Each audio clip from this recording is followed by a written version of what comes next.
Welcome back to another video. My name is Henrik and today we're going to be looking at the brand new Audi SQ7. Standing here in a very interesting design, as for instance the color is the Nagaro blue color, which is an individual color for already 4,400 euros extra, and it's a very bright blue.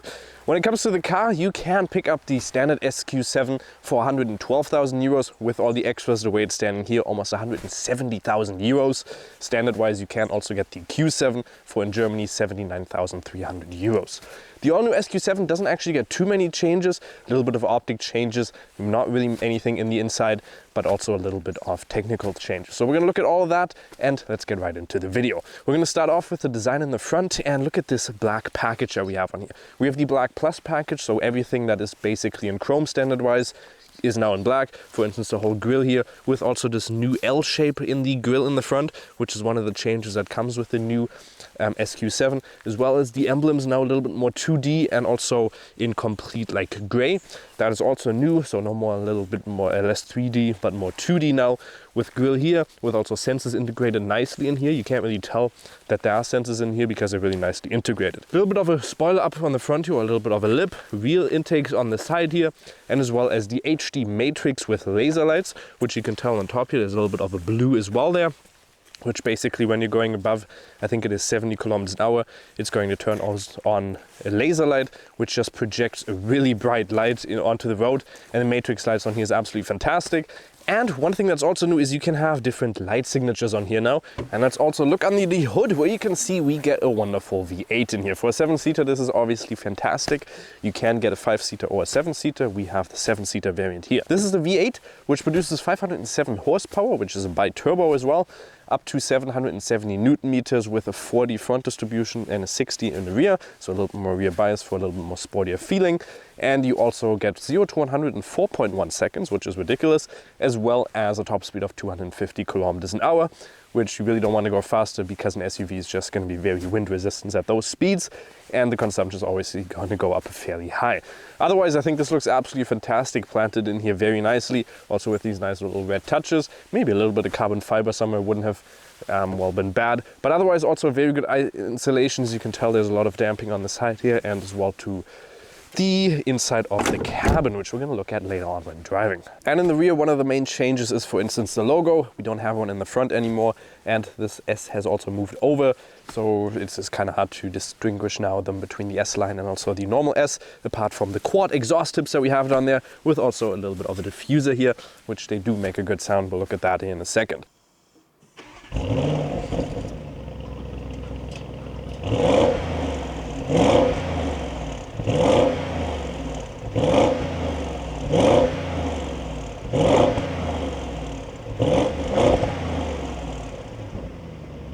One thing that's also different, if you, for instance, now get the OLED LED lights, you can get different light signatures, just like on the front. We'll put a close-up on there as well in a second.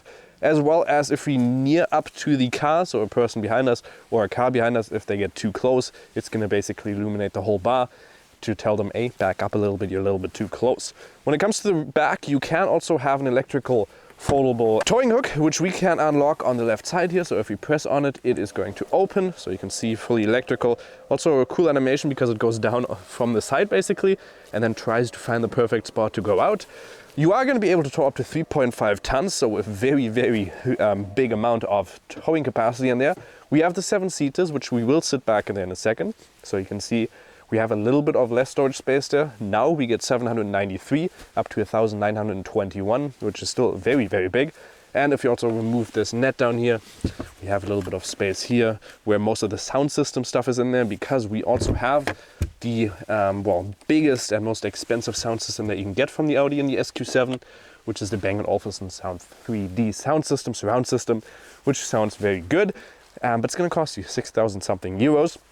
Otherwise, from the side, you can also flip over the seats, and then obviously you're going to have a lot of space where you can store stuff in. We can also in the back change the height of the air suspension. So if you, for instance, press this, it's going to go down all the way. It's going to take a little bit, but it's just going to make it easier to load stuff in there. Or even if you're in incline, you can lower it.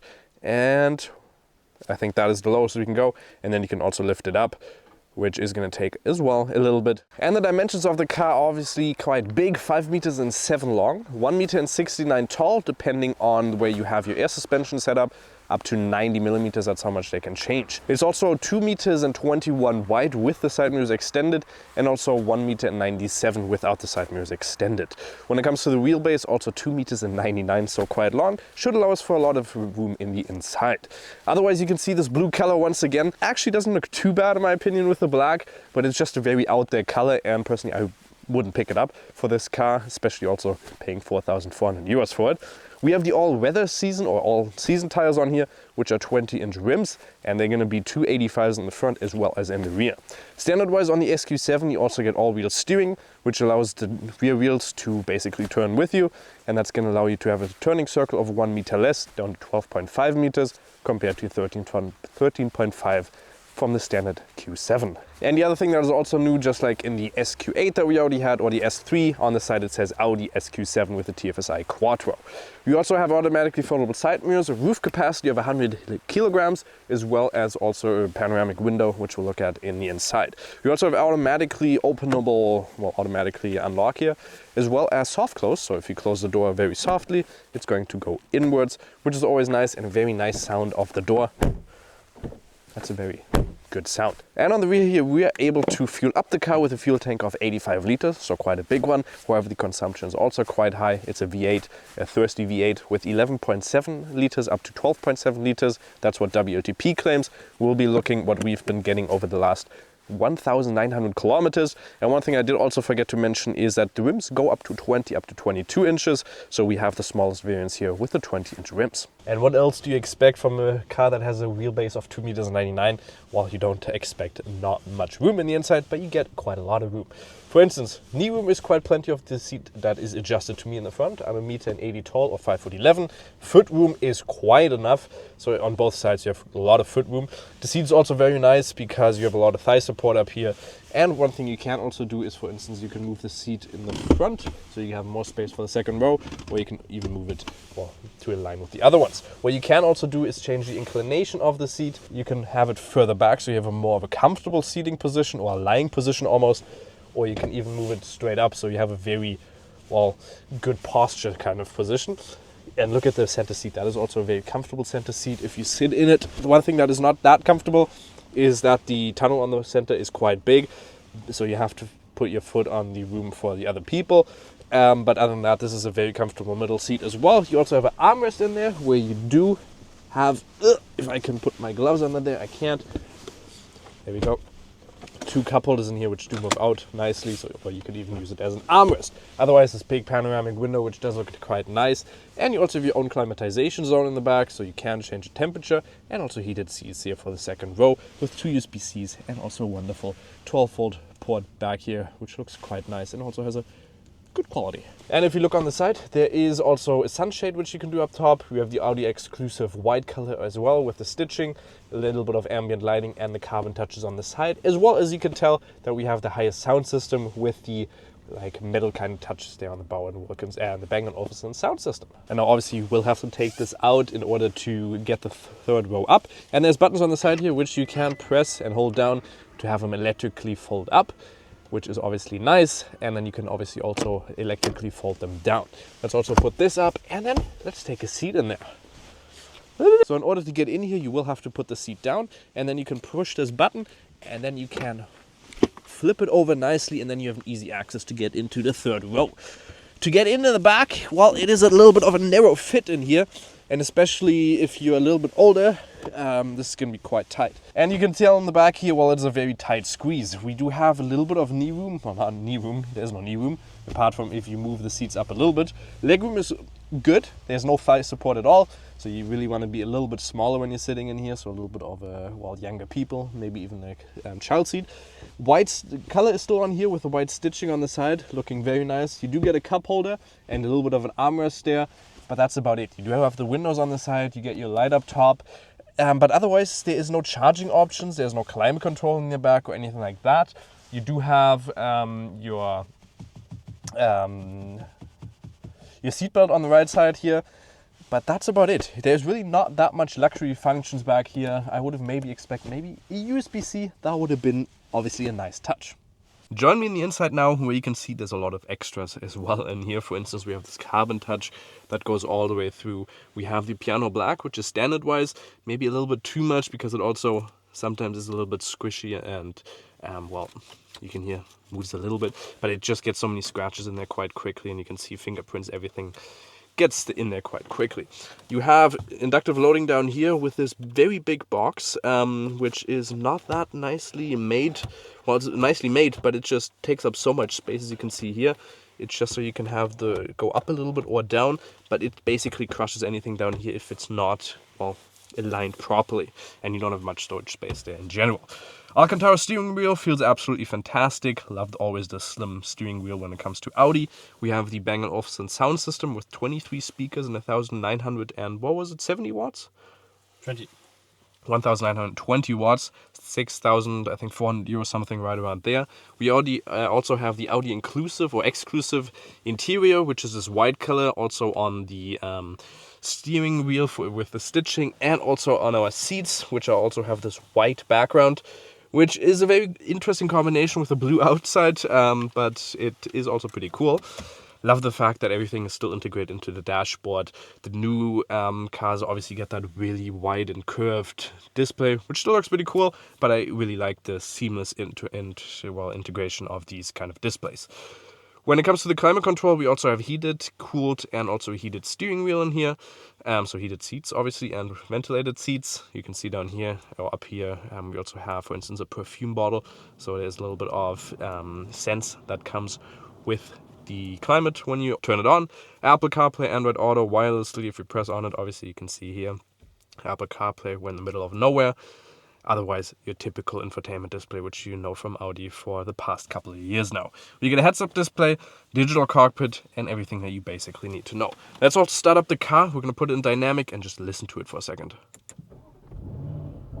It always sounds amazing, even if you put it into the lowest setting. So if you even go into efficiency, it always does a very loud startup because I think the valves open in any mode, which is pretty cool, but well, maybe a little bit disturbing to your neighbors.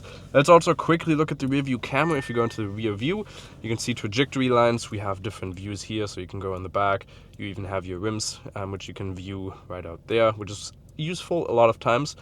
But I gotta say, at night, this camera is not that great. The low light quality isn't the greatest. Otherwise, surrounding view on this car is fairly decent. You can see there are some small windows here by the A-pillar, so the A-pillar is not intrusive as anyways. And in the rear, you also have a very big window, which allows you to, well, have a decent view out.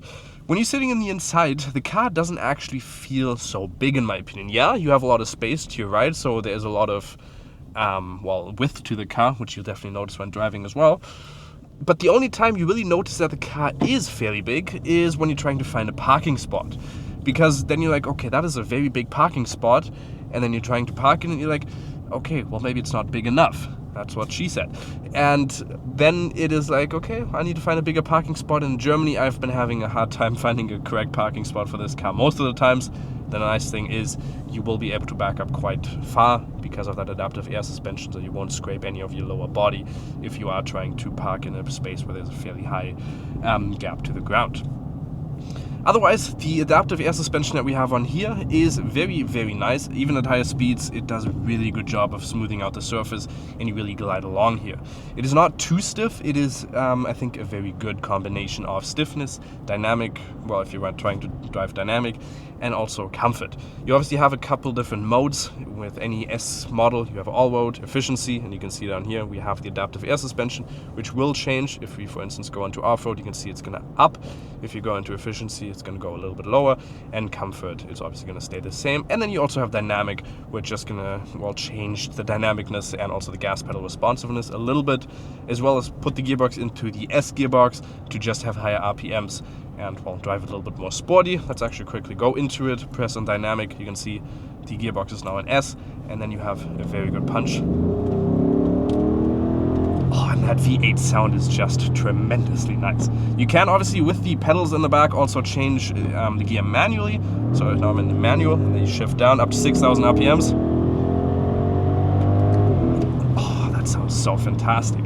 You can also do, for instance, if you have your very big gear lever, you can flip it over to the right side, and then you're also in manual, or you can flip it back, and then you're in automatic.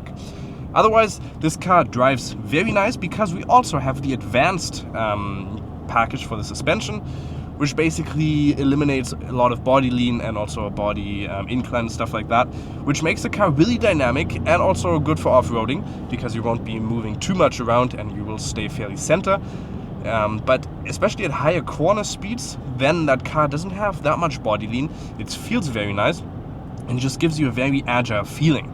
With obviously the rear wheel steering, you also will have a turning circle which is 1 meter less, which is pretty cool because 12.5 meters for a car that is 5 meters and 7 is fairly decent. For instance, Renault Rafale had 11.4 meters or 10.4 meters, depending on which version you had, and that car was only 4 meters and 80, I think, long.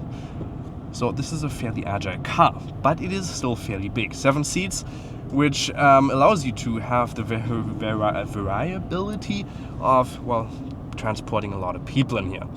Otherwise, the gas pedal responsiveness and dynamic is definitely there. You will have a little bit of lag with the turbos, obviously, because they need to spool up, and you will have those higher RPMs there, higher horsepower at those speeds because it takes a little bit to kick in. You can tell there. Otherwise, the brakes are also very nice. You will notice at lower speeds it is sometimes a little bit hard to judge the how nicely it's going to brake because they are fairly I'm gonna say itchy. Because you will have a fairly hard stomp when you're trying to stop, in my opinion.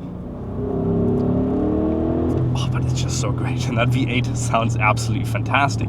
You get quite a lot of safety features. I will turn on the climate control here for a second. If we go there and put it on, there's also a thing that you can, for instance, do if you don't have it synced. You can swipe up top, and it's going to sync automatically, which is also a pretty cool thing. So if you do, for instance, this, you can see it is now synced. Don't know why you might want to use that, and you can also do this and swipe it up and down. Maybe a little bit irritating at higher speeds or lower speeds because you can't look at it, and it's digital. I'm personally a bigger fan when it comes to having them manually. But here at this speed, dynamic suspension is obviously going to be a little bit more stiffer, but if you then put it into comfort, for instance, this just smoothen up the ride quite a lot, and you will still notice obviously the bumps, but it is a very soft ride and a great cruiser on the Autobahn because that's just going to be a very, very nice riding quality, and you still have that punch of 507 horsepower, which will get you from 0 to 100 in 4.1 seconds. So let's also quickly do that 0 to 100 test. For the 0 to 100 test, I've turned off traction control all the way. Dynamic mode is activated and the S is also selected for the gearbox. It is very wet out here, and we also have all-season tires on here, but still. Launch control activated. Oh, that's a lot of spin right there. 4.55 seconds still, even considering how much wheel spin we just had back there. My colleague is going to do it one more time, and then I'm going to show you the final result that we got. But that was some insane wheel spin, Jesus. And now while we're driving in the city here, also quickly talk about the safety features which we have in here. We obviously have blind spot assistance. You can see there's a fairly big black element there, which will illuminate bright lights to indicate that there's somebody on the side. You can also have a different view on here if you have your assistance on. For instance, you can see here, that's going to show you cars in front. It's also going to show you when you're braking or when you're blinking. Look at that, it shows you the blinking indicator. That is nice to see. But it will show you, for instance, a truck in front. It will show you passing cars on the side with also a red arrow indicating that there is somebody passing, including also the side warning assistant. Otherwise, you get the adaptive cruise control with lane centralization, which is good. Does a good job of keeping it centered. It's also going to show you on the heads-up display. I've turned it off now, and just because sometimes it is a little bit irritating when you are driving on country roads. You get rear collision warner, side warner, you get basically everything that you need, but it is also going to be a couple of things that you're going to have to pay extra for. When it also comes to the things you're going to have to pay extra for, that's the premium of having a V8. Let's take a look at that consumption that you're going to pay premium for. A V8 on the short term, which is now the past 37 kilometers with an average speed of 26, so mainly city road as well as country roads. 17.8 liters. On the long term, however, it comes down to 13.4 liters over the past 2,000 kilometers with a fairly high average speed of 70 kilometers, so mostly country roads and also Well, basically everything. That's a combined value that you will be aiming for, which is 13.4 liters. I did do a consumption test on the Autobahn. Don't think I will be able to upload a complete video to that because it is just, there's not more time for it. 80 kilometers an hour behind the truck, I was getting around 7.1 liters. Because it does also have 4-cylinder shut-off, which basically means when you don't need all of those 8 cylinders, you're going to be looking at 4 cylinders and just be a little bit more efficient. That's once again also not be efficient. Oh, that is just a great sound and just very, very fun to drive. Let's also drive it a little bit faster up these roads just to see you. I want to tell you, look at the body lean. There's really not that much. It is fairly stiff to the ground, 40-60 distribution when it comes to the power delivery. And it is really agile and very dynamic to drive around these corners, which you might not expect for an SUV of this size and still being an SQ7 and not an RS8, for instance. But that is a very nice driving experience. But then you also drive 120. I think I got an average consumption of around 10 liters or something like that, 10 or 11 liters, which still, in my opinion, fairly okay for the fact that you are driving with a V8 in here. So what is my final verdict on the Audi SQ7? Well, I think it is a very nice car that they have done with all the design changes they also did. Well, there's not too many changes, but the couple of changes they did do, I think it's fairly nice. Apart from that, there's no S logo or like the S-Line logo, which they now have in the back, and also the SQ7 logo on there. Maybe they shouldn't have just changed that. I think in the new models they also reverted that change due to the fact there was a lot of backlash. Otherwise, this car is very expensive the way it's standing here. I think the most people that will buy one of these, they will not get that many extras, and also the way that these extras look. I personally wouldn't get the color, for instance. That's just my personal taste. Otherwise, a car with 7 seats and a wonderful 4-liter V8 under there, that's absolutely fantastic. And you can even tow up to 3.5 tons, so you can have a family in the inside and one on the trailer on the back. That is always great to have. The ones you don't want to talk to, you can just put them on the outside. That's always a nice feature. Otherwise, the standard features and the tech that you get in this car is always top class. And it's just a fun car to drive around, in my opinion, and a great way between sporty and also comfort. Hopefully you guys did enjoy this video. Make sure and like, subscribe so we can review more of these cars in the future. We'll see you next time. Bye-bye.